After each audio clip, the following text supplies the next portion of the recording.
নিৰ্বাচনী ঘোষণাপত্ৰত আমি বড়ো শান্তি চুক্তিৰ 100% ৰূপায়ণ, বড়োলেণ্ডৰ 26টা জনগোষ্ঠীৰ ৰাইজৰ বাবে সম অধিকাৰ, ভূমিৰ অধিকাৰ আৰু নিৰ্বাচন আৰু গণতন্ত্ৰৰ জৰিয়তে VCDCৰ নতুন ব্যৱস্থা আৰম্ভ কৰাৰ বিষয়ে আমি উল্লেখ কৰিছোঁ।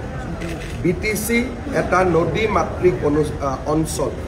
অজস্ৰ নৈ আৰু উপনয়ে BTCৰ ৰাইজৰ মাজত যোগাযোগৰ ব্যৱস্থাটোত এক প্ৰত্যাহ্বানৰ সৃষ্টি কৰিছে। BTCৰ নদী আৰু উপনদীসমূহক দলঙেৰে সংযোগ কৰাৰ বাবেও আমি এখন বিস্তৃত আঁচনি আমাৰ নিৰ্বাচনী ঘোষণাপত্ৰত আমি প্ৰকাশ কৰিছোঁ।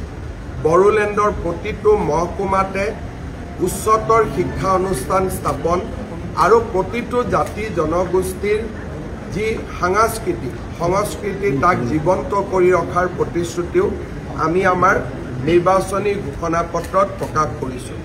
বড়োলেণ্ডৰ 5 লাখ মহিলালৈ অৰুণোদয়, 5 লাখ মহিলালৈ গেছৰ ৰাজসাহায্য, 5 লাখ মহিলালৈ মহিলা উদ্যমিতা আঁচনিকে ধৰি নাৰী সবলীকৰণৰ কেইবাটাও দিশ আমি নিৰ্বাচনী ঘোষণাপত্ৰত উল্লেখ কৰিছোঁ।